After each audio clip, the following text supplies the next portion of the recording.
gummy bear.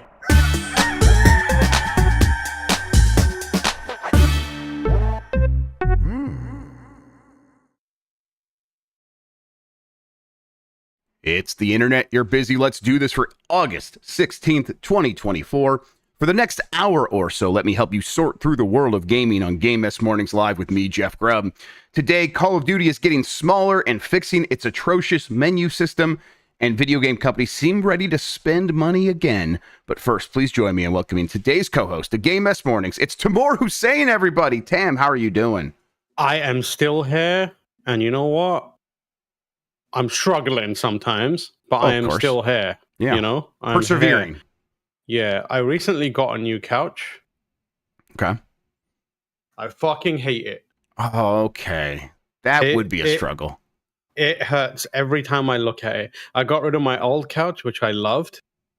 It was a reclining couch, but my cats just wrecked the shit out of it. Right. And they were starting to eat the fluff from inside. The innards. Yeah, so I was like, oh, I'll get a pull-out bed-style one. It is like sitting on concrete. It is black, and I have a white cat. And let me tell you, it is... every time I look at it, it hurts my soul a little bit. And I can't sit on it. I got it 2 days ago. I'm considering throwing it away. It cost me quite a lot of money. Could like, where'd you get it from? Like a furniture store? Here's the thing. This is a question I was going to ask. I got it from... the problem is I got it from Walmart. Okay. I had to get it from Walmart because Walmart is one of the few places that has like this style of like pull-out couch that is within the same they're pull-out couch games on point. Yeah, also like within the same kind of like measurements that I need. And so I think I threw the box away though. That's the issue I'm having. Like, can I return it without the box is the question. I think that if you were to talk to Walmart is pretty liberal with their return policy. If that is the case, I will be returning it because you might not be able to get your cash back, but you will probably get either store credit or exchange it. That's probably going to happen, especially if you're like, I really don't like this thing. It just doesn't work.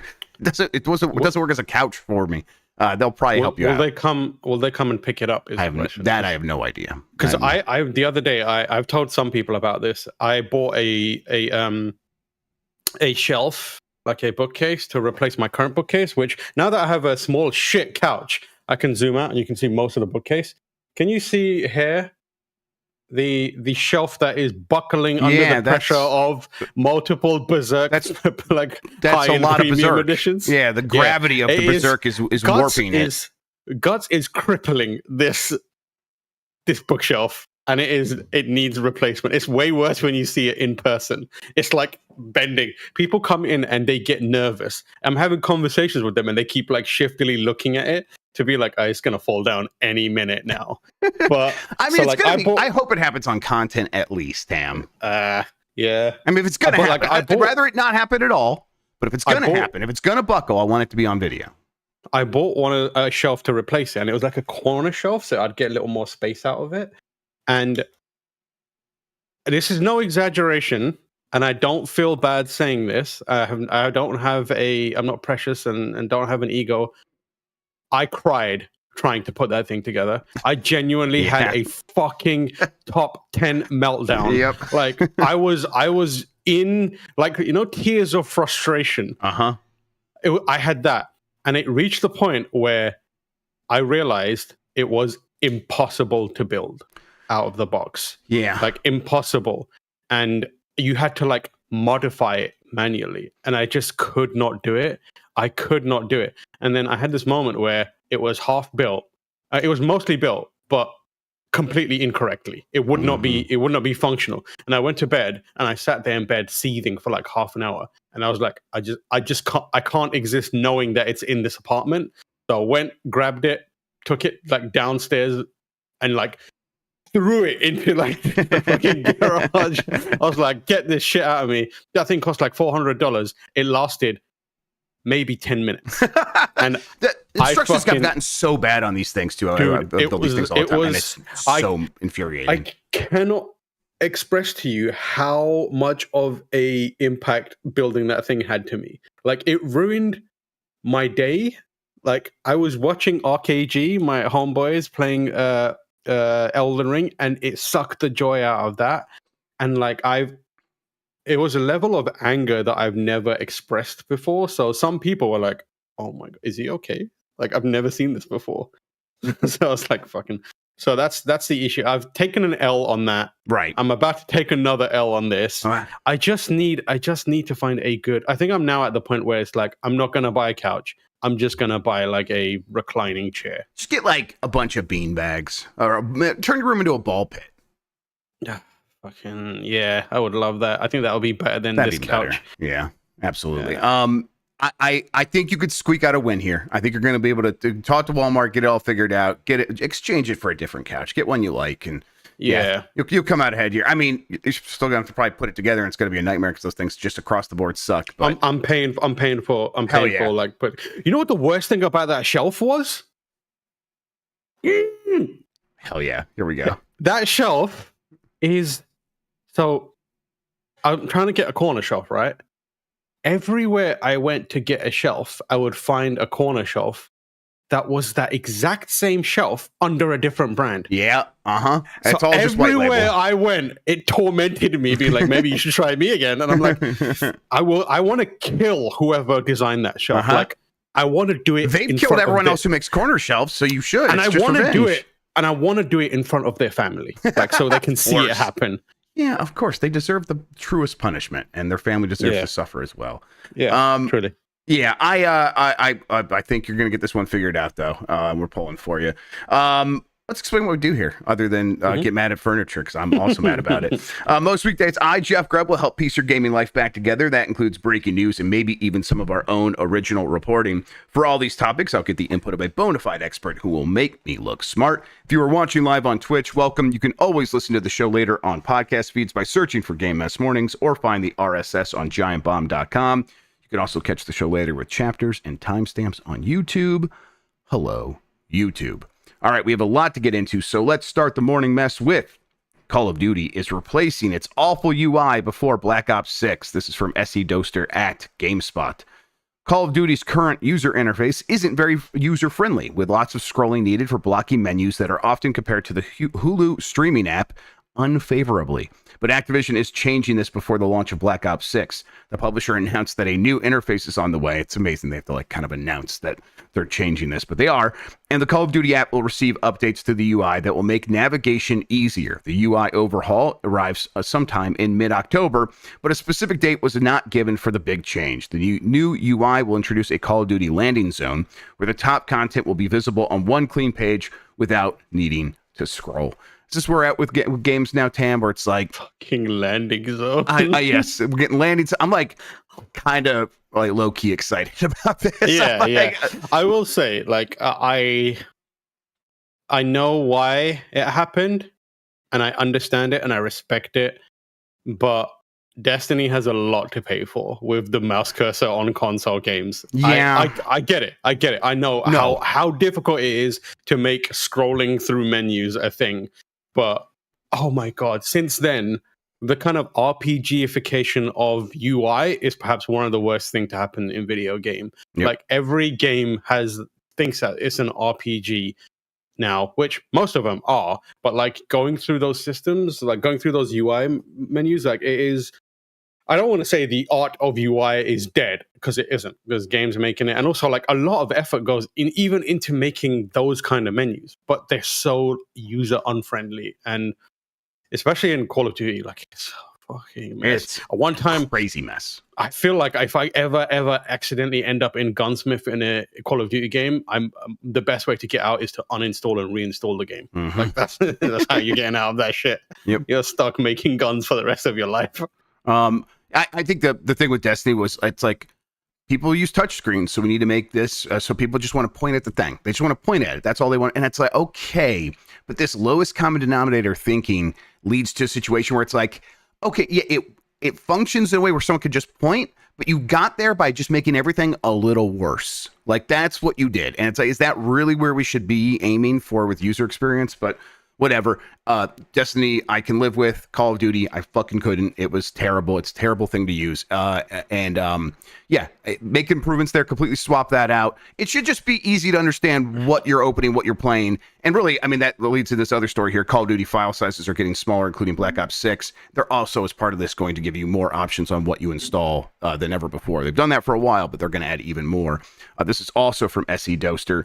Call of Duty is known for having massive file sizes that can eat up a ton of storage, especially on older consoles like PlayStation 4, but Activision is changing things before the launch of Black Ops 6. Players will also have better control over what Call of Duty content they download. A large update is arriving alongside the launch of Modern Warfare 3 and Warzone Season 5 Reloaded on August 21st.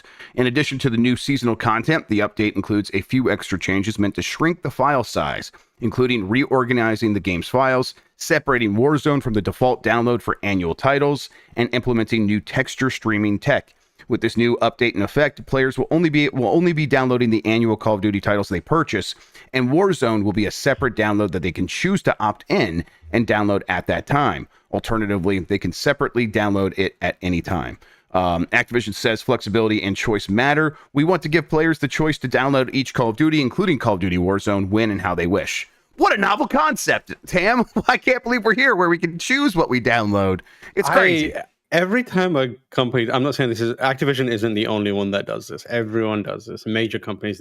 I love it when they say, we have decided to make it easier for you to download games. You know, choices matter. It was like, yeah, they mattered always. Mm-hmm. Why did you suddenly realize this is, how did you suddenly discover, you know, that choices matter? What? You're right. I mean, good for them for making it happen, because Call of Duty on any system is like, oh god, this thing's eating off 300 gigabytes of everything. It's just like crazy. Yeah, you know, so they're going to give you more options, but then also they're trying to shrink the size of the things themselves. One of the things here is streaming tech to stream in textures. You know, they have an explanation of how that works. I don't fully understand it. They say something like, let's see here, this, yes, the smaller file sizes also come from Call of Duty expanding its usage of texture streaming. The publisher explains by saying, with these capabilities, we can cycle content that is less frequently used by players to a streaming cache, avoiding the need to download it directly to your device's storage.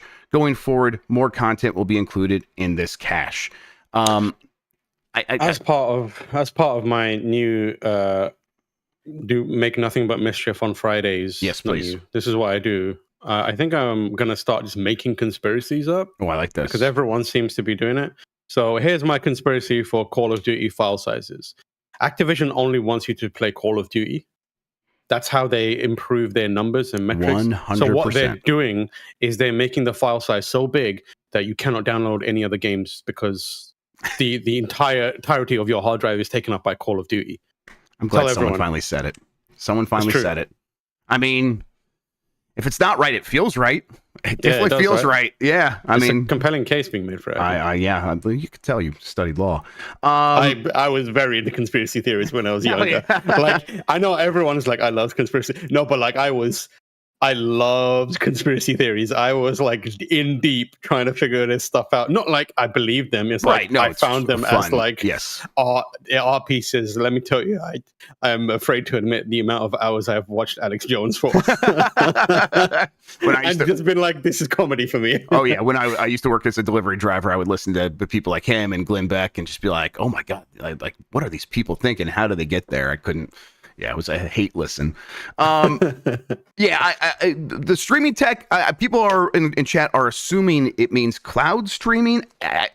Not downloading it to your device sounds like cloud streaming to me, because it's like, we're not going to download, we're going to put it in a cache. But there is like streaming texture tech that involves like streaming it from something. But if it's not downloaded to your device, I don't know what that would be from, because if you download it digitally, that's how it would have to work. So, and then if it's from a disk, you still have to install that on your hard drive or SSD.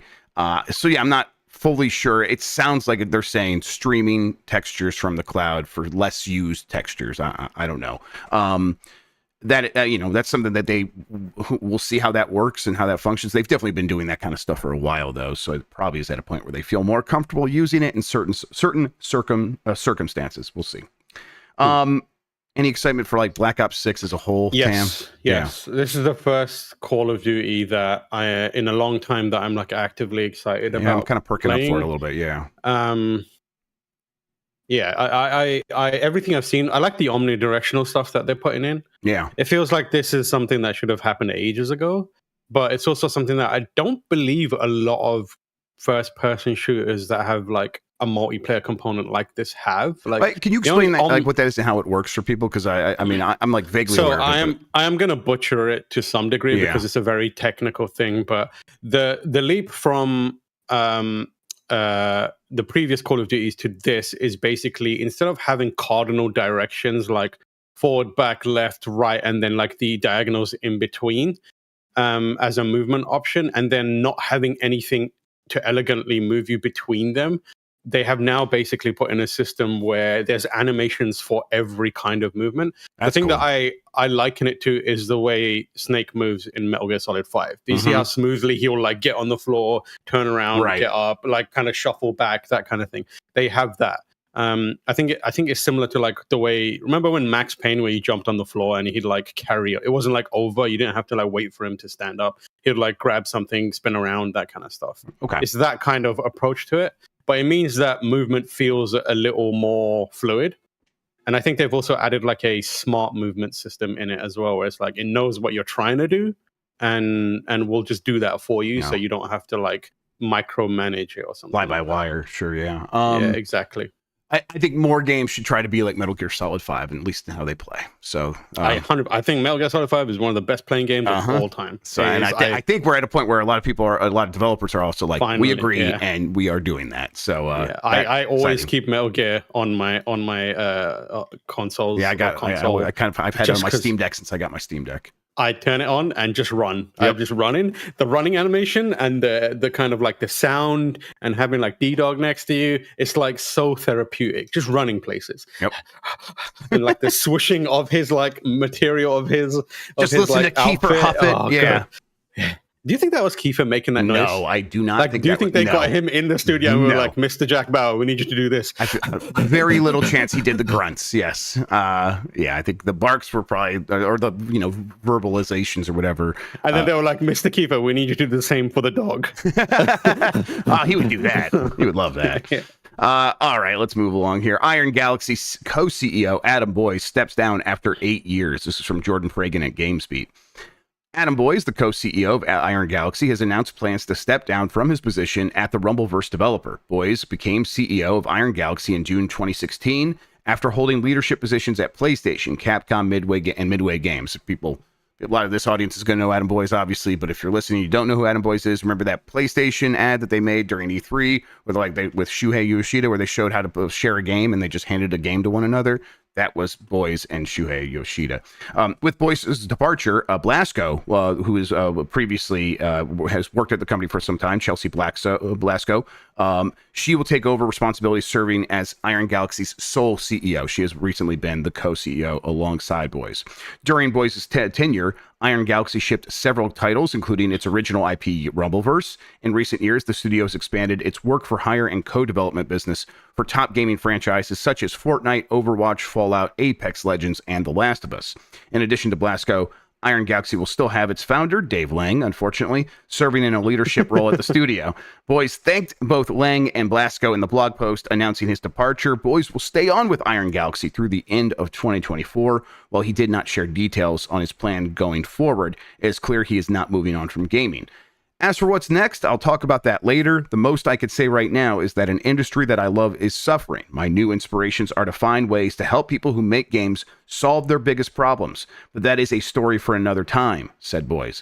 Creating video games is a passionate endeavor for a passionate people, and our industry needs help more than ever before. You haven't heard the last of me, and neither has IG, he said. Very threatening. Exactly. I'm scared a little bit. I take issue with Iron Galaxy being described as the Rumbleverse developer. Yeah, I mean, I wish they were described that way, but now it's like a shame. Yeah, because it's... Listen, Put some respect on Iron Galaxy's name. They made Street Fighter 3 Third Strike Online Edition. Yeah, let them that's live. Fair too. That's a good badge of honor as well. Listen, Rumbleverse deserved so much better than it got. Being locked onto Epic Games did that thing no favors on PC, and now it paid the price of it evaporated from the earth because of that. So and also nobody could play it because Call of Duty took up all their hard drive space. That's right. Shit.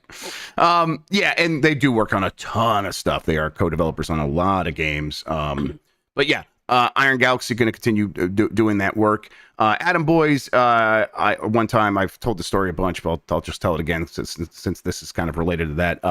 The one time I fell for an April Fool's joke that showed up in my email account was Adam Boys is going to be the new CEO of Electronic Arts. And I wrote that story quickly at like 10 p.m. one night on March 31st and very quickly realized I had been had.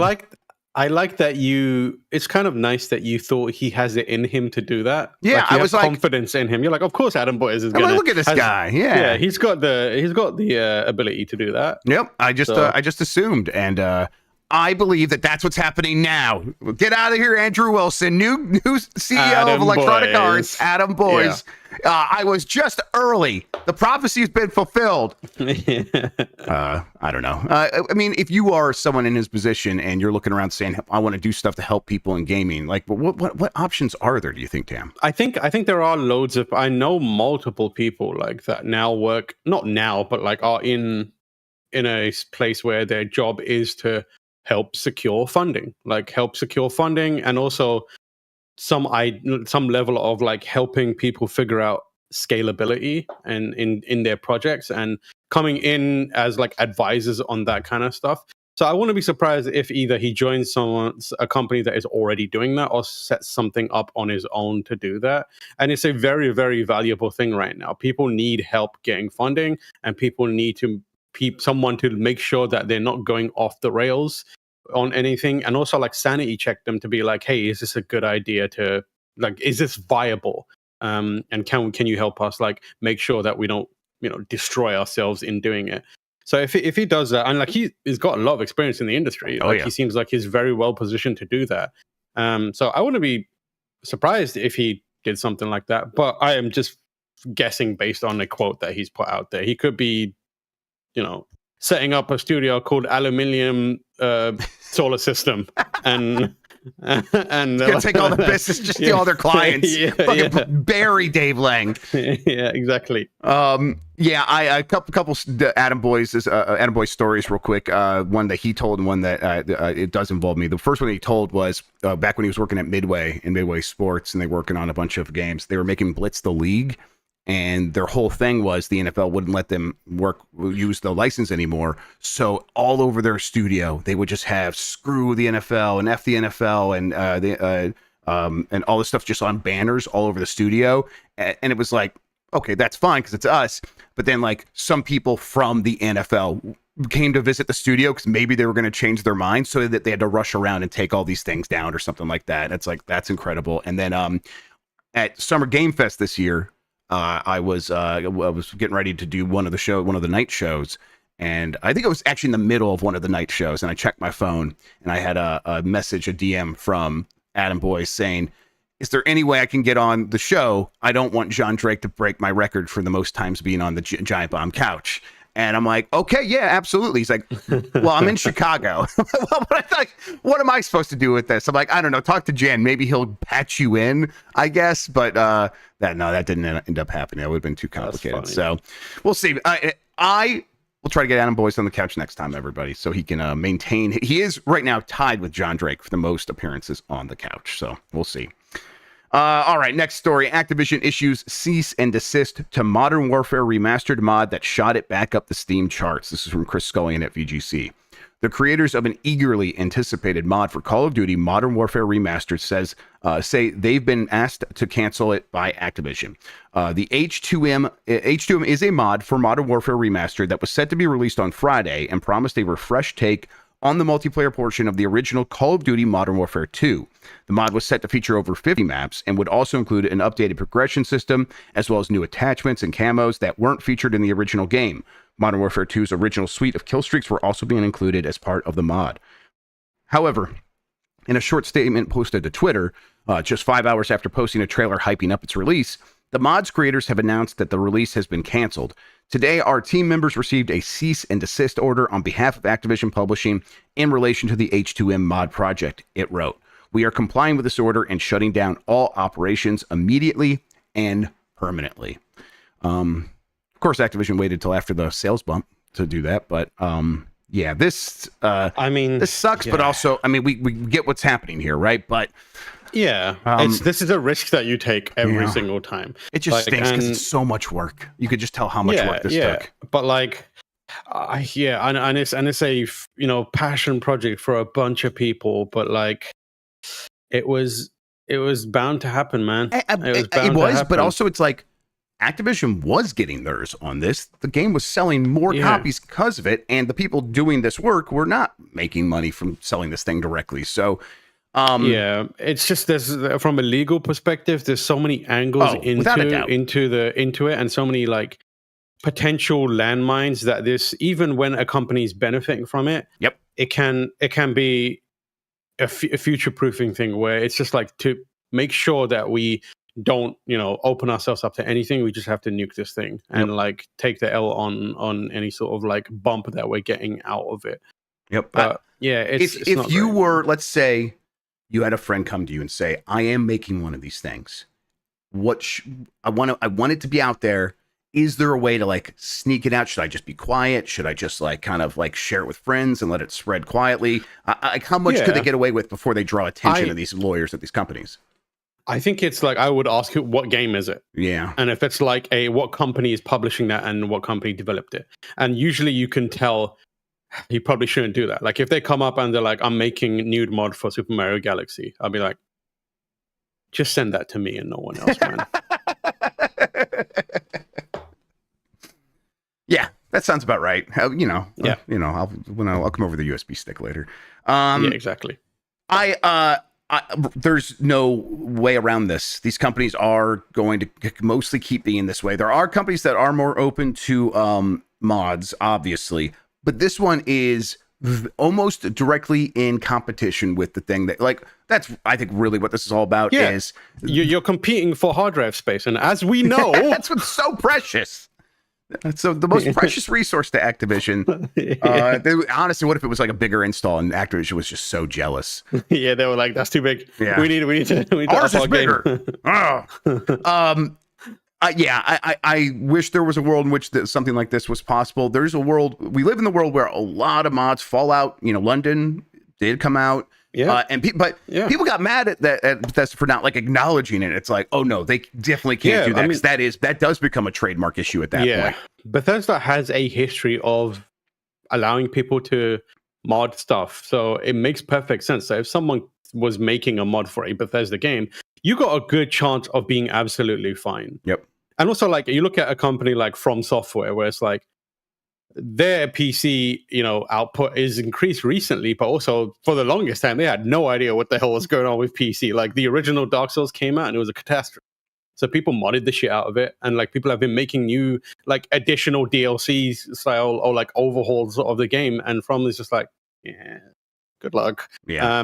And so like that kind of company is like, okay, go for it. But Activision, is like, you're basically trying to put out a new version of Mickey Mouse, and Disney's not going to allow that. Right. Like it's not happening. They're mad about this. Don't do it. And we could see the direction based on the earlier stories of where Call of Duty is headed, and has been for a while now. It is one launcher that has all the games in there, and they want a slot that is reserved for maybe Modern Warfare 2's multiplayer. The original multiplayer comes back and gets some improvements or whatever, and they want that to be inside their launcher. There's even a world in which they have a platform similar to what happens with Roblox and Fortnite's, like, the Unreal Engine and Fortnite stuff, where it's like, you can do this, but you have to do it inside of our ecosystem and make it part of like the channels you're selecting from our user-generated content store, so that it can all be controlled by us.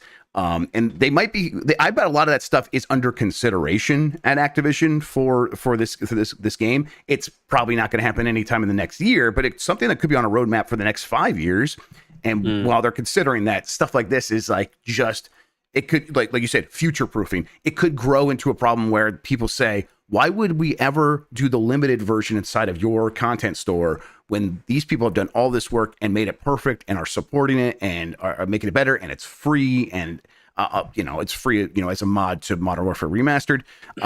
They want to avoid all of that. And so it's about business. And then the lawyers are also like, and we have all the legal rights in the world to do this, so we're going to do it. Yeah, it's unfortunate because I probably years of work from this team, and they did it for the love of Modern Warfare. Yep. And they're basically being I wanted to punished play for this it, which- real bad. I was really looking forward to this. I mean, talking to Sean about doing a TNT with it and stuff. Like, yeah, it sucks. maybe they can somehow it can accidentally appear on BitTorrent. Yep, I'm kind of hoping for that. It's like, but this thing definitely would have benefited from a ton of people playing, and just like, doing that will make it much smaller. Hopefully enough people to fill in matches and stuff like that can still get their hands on it. And I don't care. Yeah. I don't care if you hear me say that, Activision. People should get to play this. A lot of people did work. All right, we're going to take a quick break. When we get back, plenty of more headlines to get into right after this.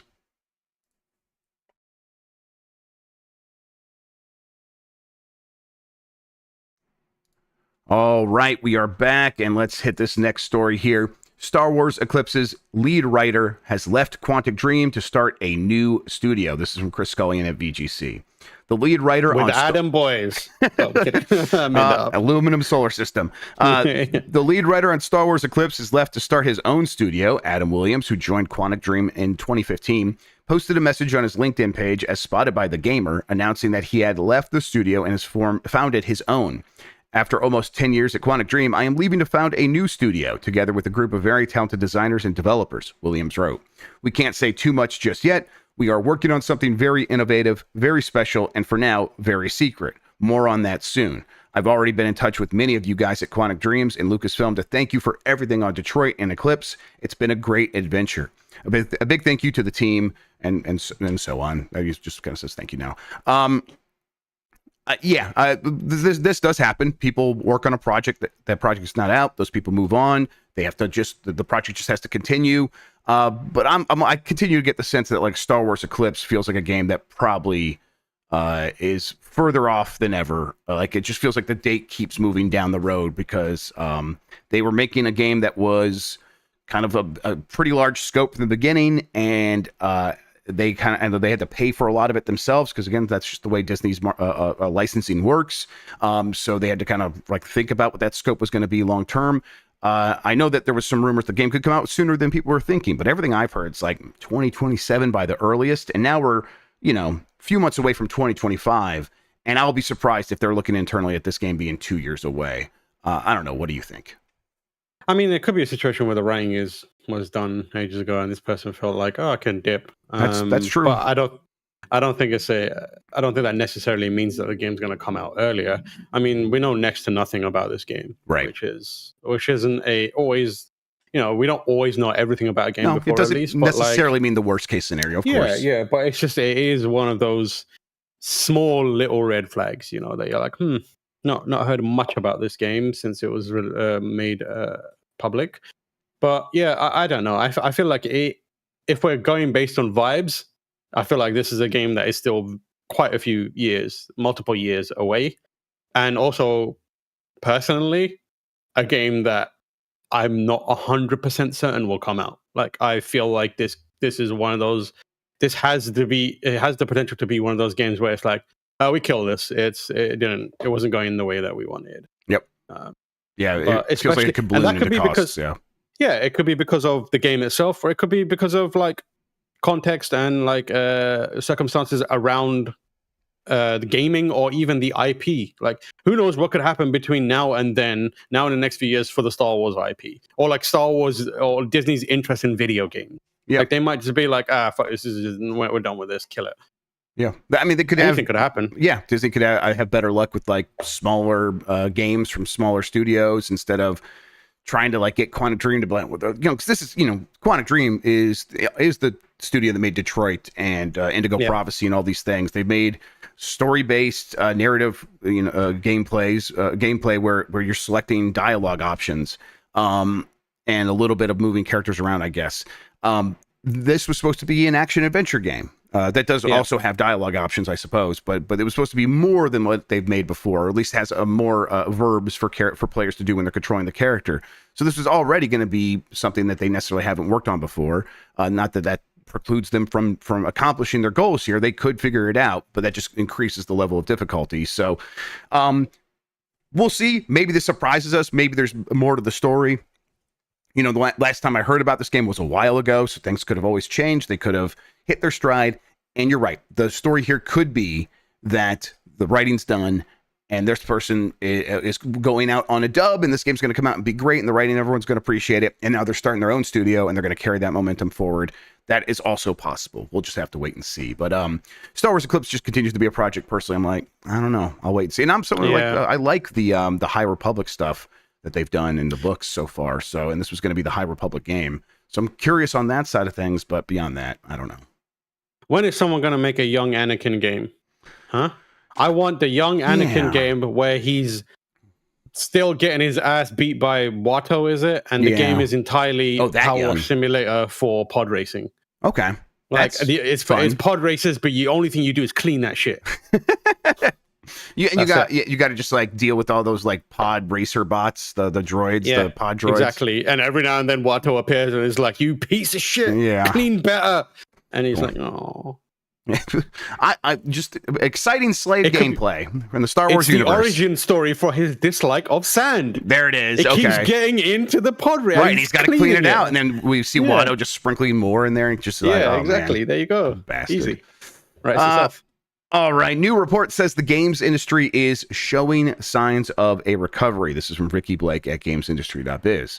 The games industry is showing signs of recovery from a record-breaking layoffs, closures, and business turmoil. That's according to DDM's Games Investment Review, which reports a sizable uptick in investments, recovering ground lost in 2023. While mergers and acquisitions remain low, even taking out, I'm going to set the table for everyone real quick. They're going to be talking about the rebound is happening because more mergers and acquisitions are beginning to happen. So if you think that people are going to be getting more jobs, let's get through this. While mergers and acquisitions, the thing that has been ruining the industry is happening. It's getting better. Yeah, there was less of it last year, and that was the problem. I mean, listen, companies spending money does help, but not that much. We'll see. While mergers and acquisitions remain low, even taking out last year's anomalous $68.7 billion generated by Microsoft's acquisition of Activision, and not a single quarter in 2023 surpassed 1.3 billion. Both Q1 and Q2 in 2024 have each reached over 2.2 billion in mergers and acquisition deals. DDM suggests that the half-yearly uptick suggests in just the first half of 2024, investments totaled 8.1 billion, almost doubling the 4.5 billion investment volume seen in the whole of 2023. However, though Q2 was great for game investments, the report authors say M&A reached 845 million across 40 transactions, which is a drastic decline quarter over quarter, so might already be dipping back down. But point is, the short version of this is companies make these acquisitions and merger deals when things are looking good or they look promising and they feel okay about spending money for the most part. There's obviously more to it than that, but for the most part, they make these deals when things when they're feeling a little bit more positive. So if they're beginning to make these deals again, the suggestion is they're willing to spend that money instead of hoarding it because they're worried about the future. This is like a sentiment check. Do you think that this trickles down to the rest of the industry, the people actually making games, Tam? No. Yeah. No. Doesn't feel that way. I don't think so. This is a very narrow view of the health of the industry from a very specific perspective that basically only serves the problem, not the solution. These are the companies and the people that are causing the decline of the industry. And this is a report saying, hey, it's going to get better for those people. The people that are actively making games are still in the same, if not worse, position. So as far as I'm concerned, nothing has changed in the industry. The people who are making acquisitions and getting crazy money out of this are going to do a little bit better. I don't give a shit. Yeah. And it's... Are you making the game? Because if you're not making a game, you deserve the worst. Right. The acquisition business is, people go out and start studios, and many of them do it so one day they can sell those studios. Like that. Yeah. This is part of the whole process that is important to the ecosystem of generating interest and having people actually invest in the first place in starting studios. But again, that is, the ownership class. That is people who are like have enough success that they can turn to someone with a lot of money and say, landlords. Give me money so I can own this thing. But and honestly, it doesn't feel like that slowed down all that much. Like, yeah, we have someone saying they're leaving Quantic Dream to go start their own studio. We've heard a few of those happen in the last year. And obviously, there was a ton of those before that. But it's like that, it slowed down a little bit. But people were still making some investments in new studios.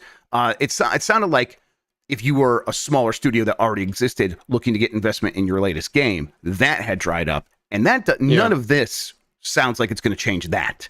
No. And so until that changes, the people that already have employees that already and they aren't ripe for acquisition, they're just like saying, "Hey, can we get some investment so we can maybe one day be acquired?"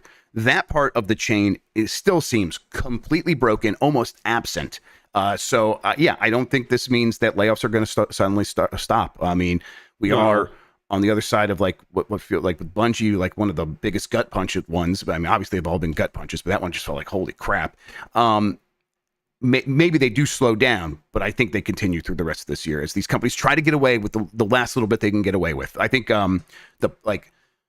they know things are improving. They know things are kind of stabilizing, and they use the destabilization that was in the industry and across the economy as a whole over the last year and a half to 2 years to make a lot of changes, most of those price increases and layoffs. And they're like, we're going to increase prices, we're going to reduce our cost so that we are properly positioned for when the windfall comes, when everything sort of gets back to normal, we're ready to make as much money as possible. And they know that time is coming to an end, and so they're trying to position themselves as best as possible in this last minute. That's why we got those like last minute price increases for Game Pass and everything else. These companies are kind of panicking a little bit, trying to get away with that last little bit. And I think that means probably a few more layoffs before this is all said and done, which is a shame. So yeah, and it also could be premature in a major way. Right, where it's we could be misreading the tea leaves. Yeah, exactly. And like if these companies which are effectively getting ready to pounce the moment they feel like comfortable enough to start snapping stuff up, like if they do that, and we could be in a worse situation or the same situation where it's like you spent a bunch of money on studios and those studios probably aren't going to perform in the way that you think they will or you expect them to, and then you're going to end up laying them off or shutting them down. So like I don't think we've had a bounce back that is healthy enough for the industry to survive the nonsense that these mergers and acquisitions often result in being. Like it feels like this is a moment where people think, oh, it's going to be great, and they don't realize that this industry is still like hobbling its way forward. Yep, we are. Yeah, it's hobbling. We're in the middle of a wobble, even where it's like, are we going to be able to bounce our way out of this? And it's like every time we like lean too far to one side or the other, a bunch of people fall off and lose their jobs, and it doesn't feel like we're done with that yet. I think that when a company requires a small developer, it should be called a merger and snack acquisition. That sounds right. It's just a tiny little treat for big corporation. Yeah, it's got a big hunky tummy, and it just needs to put people inside the machine and feast on their blood. Yeah, exactly. There you go. All right. Video game sales in Europe during July were up in July in Europe, despite a lack of major releases. This is from Christopher Dring at GamesIndustry.biz. 2.4 million video games were sold in Europe during July, an increase of 3.4% year over year from that previous July. It's an impressive result when you look at the top 10, where the only game release this year is Luigi's Mansion 2 HD at number 9. Every other game was released before 2024, including the month's top seller, EA Sports FC 24. The list is like EA Sports FC 24, Grand Theft Auto 5, Elden Ring, Red Dead Redemption 2, Hogwarts Legacy, Sid Meier's Civilization 6, Battlefield 5, Hitman Absolution, Luigi's Mansion 2 HD, and It Takes Two at number 10, which, man, that game just continues to surprise me. Still going. Okay, yeah, game sales up. That's once again, everything should be great, right? And then we look at the list of games, and it's EA Sports came out last year. EA Sports FC came out last year, but Grand Theft Auto 5 came out a decade ago. Elden Ring came out several years ago. Obviously, Shadows of the Erdtree new, that little bit special case. Red Dead Redemption 2 though, 5 years ago. Hogwarts Legacy more than a year ago. Civilization 6 more than 5 years ago, right? That's a very old, 7 years probably. Battlefield 5, not even 2042. The known quantities, games that have succeeded before are continuing to succeed. And while there weren't many new releases to break into this chart, people spending more money on the same old games probably also isn't a great sign for this industry, right? Not really, no. Especially like now that I think it's fair to say like more new games than ever are being made.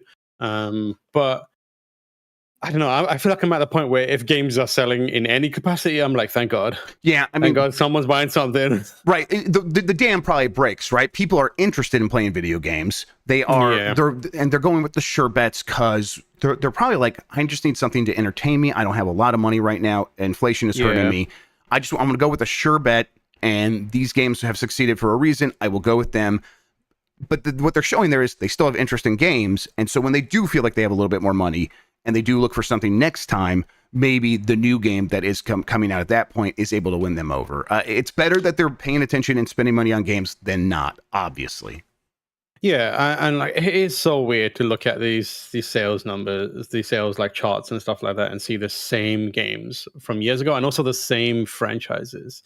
It's so rare to see a game make it in there now. I'm genuinely impressed that It Takes Two is there, and to some extent, like Luigi's Mansion 2 HD as well. But like, I feel like Nintendo gets a different level of exposure. Yeah, and that doesn't include digital sales for Luigi's Mansion 2 HD. I'm honestly, that's riding the coattails of Luigi's Mansion 3 being so good, and people not knowing that Luigi's Mansion 2 HD is. I've never played Dark Moon, so I don't know. But Bailey hates it, and I know Mike doesn't like it either. A lot of people don't seem to like it. So, Hitman Absolution is, I think that came out on the Switch or something physically. So I wonder if that's how it made this list. I don't know exactly. September is shaping up to be packed full of pleasant games. Here's our last story. This is from Evan Campbell at GameSpot. There will be more than dancing in September and the start of fall in the Northern Hemisphere. Next month is also looking like a delightful time to check out a group of pleasant new games like The Legend of Zelda Echoes of Wisdom on Switch and Astro Bot on PlayStation 5. Both seem like potentially great experiences to open your windows, relax on the couch, and let your worries drift away. Oh my God. Damn, open your windows? I'm so excited for fall. Yes, I'm going to open my windows. The air That's crazy talk. You were in the Bay Area. You don't understand. There's seasons. No, because like if you open the windows, there's a chance you might smell the grass outside, and then that means that you might want to go touch it. I didn't think about that. Okay. That's crazy. Right. I can't do that again. It didn't go great last time. Nintendo already revealed that Zelda Echoes of Wisdom will feature familiar locations to put in your happy place when it launches September 26th. To put you in your happy place, excuse me. To put in your happy place. Listen, what you do with your own copy of Zelda is your own business. Grubb is going to boof his copy of Zelda. Everyone, you heard it here first. You smuggling some Zeldas? You're just happy to see me. Even better, the princess can travel to these areas by riding a cute horse. Meanwhile, the Astro's Playroom sequel for PS5 brings back the adorable protagonist in what looks like another charming platforming game on September 6th. Astrobot is so lovable that even a limited edition DualSense controller for the character sold out quickly. I got mine. I just don't want to think about what you're doing to Astrobot now. No, you do not want to know what I do to Astrobot. It's not just the big companies dropping cute games in September either. The Plucky Squire from publisher Devolver Digital just got a release date for September 17th. And let's see here. The adventure title stars Jot and his storybook character friends. The aim is to have a little something for everyone when UFO 50 drops on September 18th. As the name implies, there are 50 different experiences within that collection. On September 24th, THQ Nordic will release Epic Mickey Rebrushed, a remake of the Wii game. This updated version sports improved visuals and updated controls. And last but not least, right before Epic Mickey Rebrushed, Tiny Glade will arrive on PC on September 23rd. This might be the ultimate relaxing experience for next month. That's the one where you just build a glade in the middle of the woods, and it's cute and pretty. I get the appeal of pleasant games.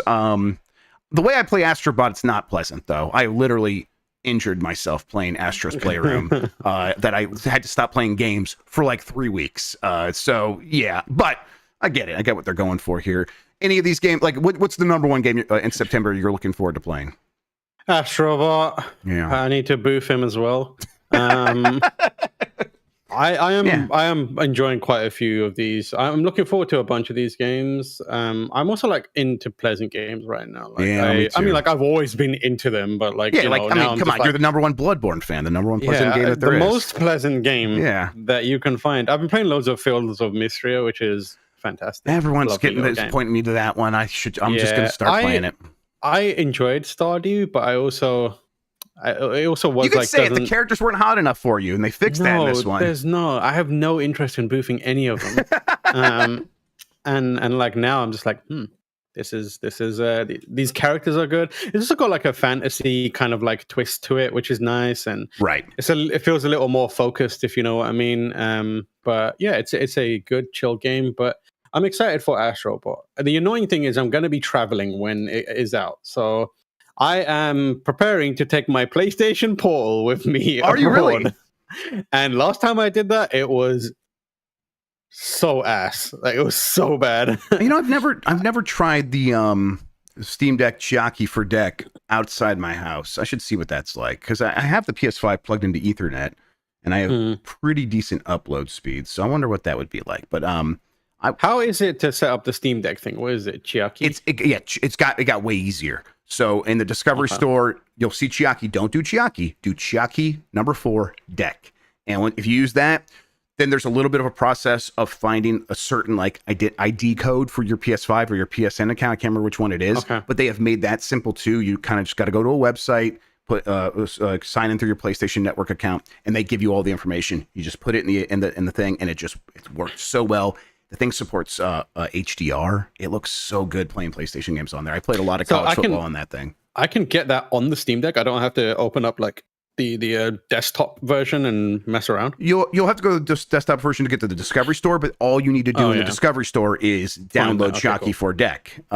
Once you have that, just make sure you'll probably want to add it to your Steam, like through the desktop mode, add it to one of your Steam apps. But then you go back to the game mode, you can do everything in there. Now, it might be a little bit easier in the desktop mode to like enter data and stuff like that, but whatever.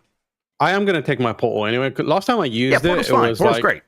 I used it in a hotel Wi-Fi, which they have released an update that improves like logging on for that, which is fine. But I was playing like Final Fantasy Rebirth, and it was a nightmare.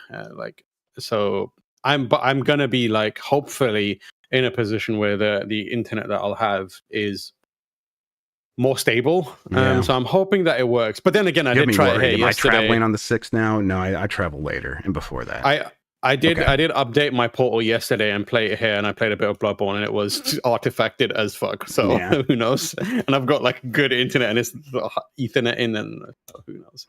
All right. I'm right. The Astro, I gotta play Astro. And thankfully, Astro's early in the month. Zelda's later in the month. Honestly, at this point, if I had to pick one, Astro is just so my stuff right now. But I'm looking forward to Echoes of Wisdom. We'll see how that, as we get closer to that, I'll probably change my mind. You're looking to smash Astrobot, you know what I'm saying? Let's get in there. Yes. I don't need no cute horse. Just give me that Astrobot. Hey, Astrobot. There we go. All right. Poll question. I have it right here. Let me get it up. There it is. Everybody.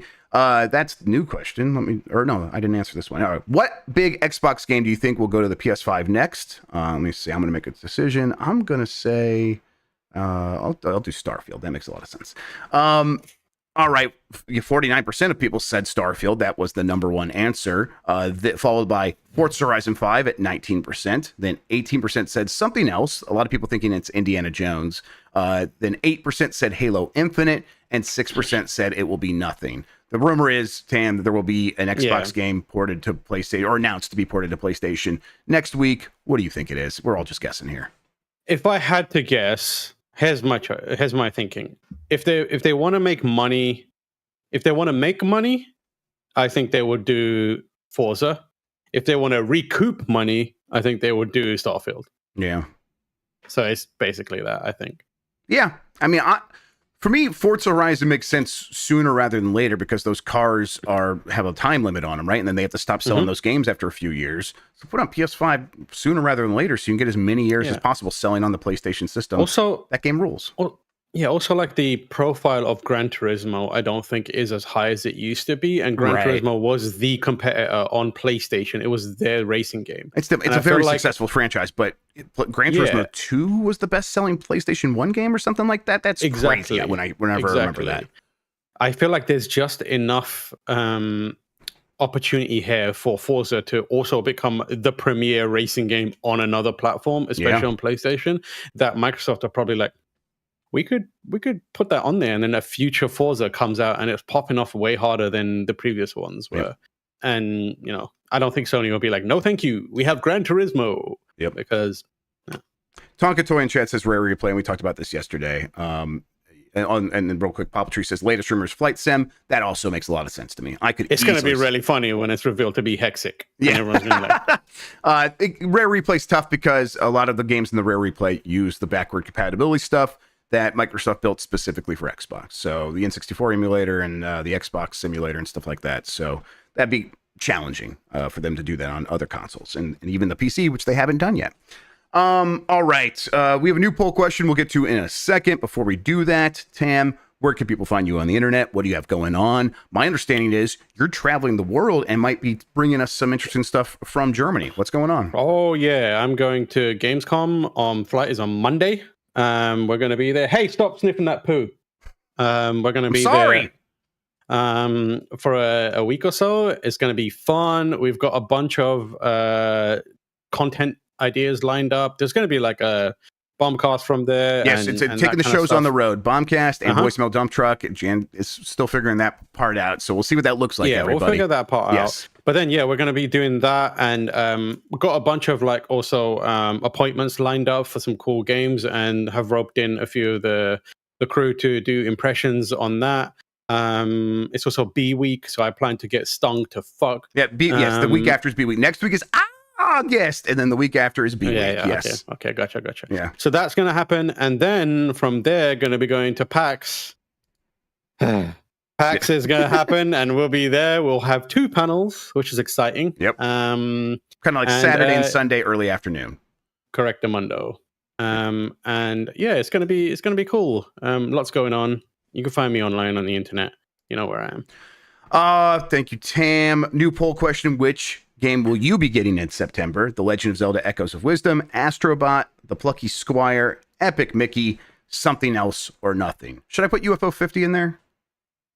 No. It could just be something else. I'm excited about UFO 50, but so am I, but I don't think people are gonna.